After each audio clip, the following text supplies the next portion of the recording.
Hello and welcome to another Demon 212 XBL review. Today I'm going to be taking a look at Raskulls, which if you've never played it before, it's basically a platformer, and a lot of people are going to say it's ripping off Mr. Driller, but it's more expanding on what Mr. Driller is. I'll explain what I mean and you'll see what I mean when I put the game on.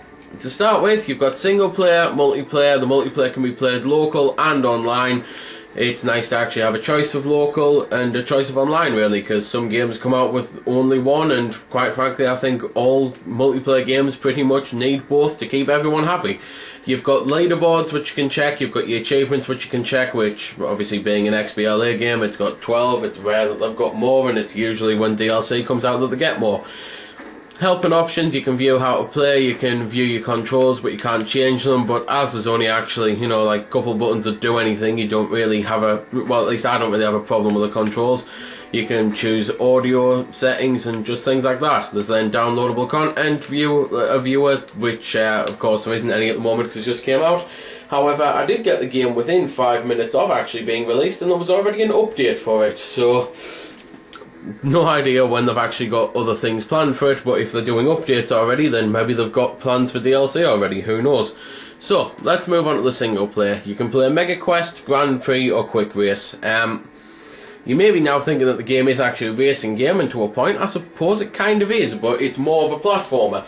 Quick Race is just being able to select any of the tracks from Grand Prix. Grand Prix is just simply where you choose a character. There's then two characters, that one's from Ilo Milo, or however that's pronounced. In all honesty, I don't think I'll ever actually get the character, and same with this guy from the World of Keflings, because from what I've seen of both games, I've got no interest in them, and to unlock them you've got to own the games and get certain achievements. So for the most part I'm just sticking with the in-game characters, of which, as you can see, there's loads of variety. So choosing the Dragonair, you go into Grand Prix, there's then 4 different cups with 4 tracks each, and the single race, as I say, you just choose any one of them tracks and then choose your difficulty, and they're nice little extras, as is the multiplayer mode, which is pretty much those again, just with up to 4 people.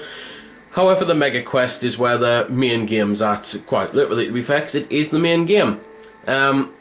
It's just, it's all over the place really, the quest. As you can see, there's a world map and there's a load of things to choose from, and I'll pretty much show them all off really. I'll show off as many as I can do, at least anyway, because there's loads of different game modes. So we've got this here where, well, this is obviously, as you can see, the first level, and this is just to introduce you into the basics. You've got those little boost things there, and then you've got a wand which you're able to zap blocks with, and you've got a present which you can get different things with, and this is what I mean by it's like Dig Dug, because, sorry, not Dig Dug, Mr. Driller, because, well, if you've ever played Mr. Driller, the setup is almost identical, and it's just a case of getting from the start of the level to the end of the level really. However, as I say, this is just one of the modes, so let's cut into another one. You've then got this mode here, where the whole point is you've got Frenzy, which is that bar on the left, and throughout the main game you can collect little jars and things like that, and when you push it you go super speed, hyper and things like that. And this mode, the whole point is not run out of Frenzy basically, which if you get crushed, like you've probably just seen us do there, then you lose large amount of Frenzy, so it's a case of don't get crushed or you automatically lose the level. And as I say, it's just running from one end of the level to the other, making sure you don't run out of the Frenzy, which is harder said than done. So let's cut into another mode. So this mode here is a lot more chilled out and relaxed. You can take your time, because the whole point of this one is, well, beat the level with as many zaps possible. So it's just a case of planning out your route and collecting extra zaps as you go along, and, well, if you get stuck like this, then it's a case of it's best to really delete that, because it's the biggest one, and just, well, as I say, just take your time. And to be fair, there are some sections when you're going to have to plan it out, like, by deleting this, other blocks will fall, and you know where you want to get to and what position and things like that, so you'll have to speed up. But it's, well, just a nice little mode, and it's, well, I suppose this really is more like Mr. Driller than any of the other modes, because I do remember doing this on a Mr. Driller game, getting to the bottom with as fewest deletions as possible. So let's cut into something else then. So this mode is basically a race against the bad guys, because being a quest, it's actually got a story to it. There's 3 chapters, over 60 levels. It's for 800 points, to be fair. This is a really big game, and if you get into it, it's the type of thing that will take you a while to do, because it's got some difficulty, and I personally think it's a really good game. I also think the story is good and bad at the same time, because the story itself, if you dumb it down, there's pirate rats crash land on your planet and they're after your shiny gem. You've got to protect it. That sounds pretty crap, doesn't it? It's just basic and dull.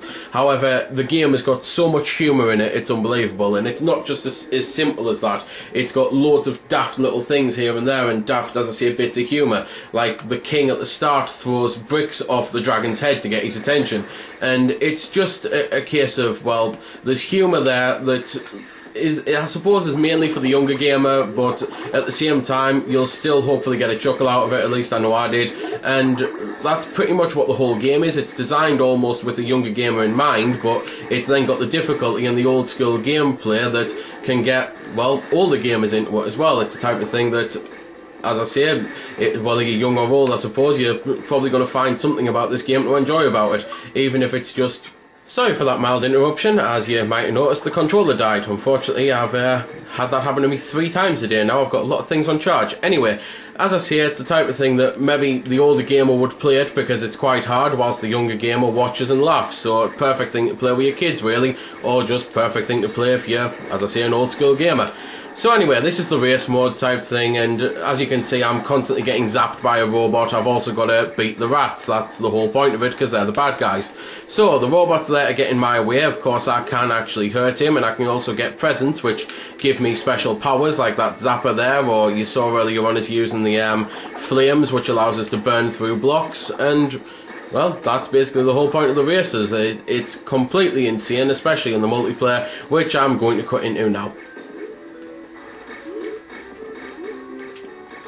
So, this is quite simply the multiplayer. It's pretty much as you'd expect, really. You get split screen, and as I say, it's a race, so whoever gets to the end first wins, simple as.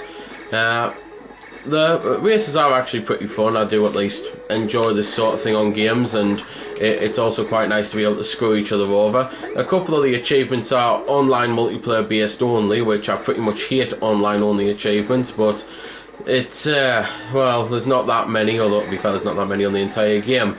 So it's not a huge disappointment with the game, but no, there's pretty much nothing really, I suppose, left to say actually about the game. It's just, as I say, a fun little title that you can, well, play with the kids or play on your own, and yeah, it's pretty much everything really. Graphically, I suppose I might as well mention that graphically the game looks superb, and musically it sounds great as well, so I'll leave you with a little bit of music.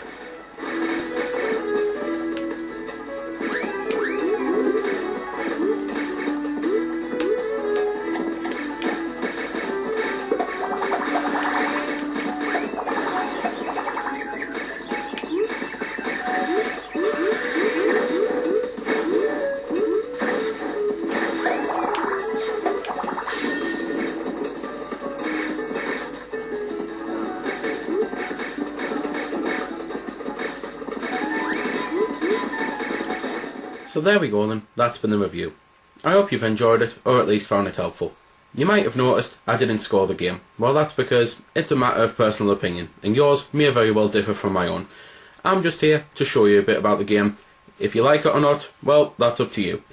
If you don't like it, or you do like it, feel free to comment. Also, if I haven't answered any of your questions that you may have had, I might have forgot something, or it might just be something obscure. Again, feel free to comment, ask, always willing to help out.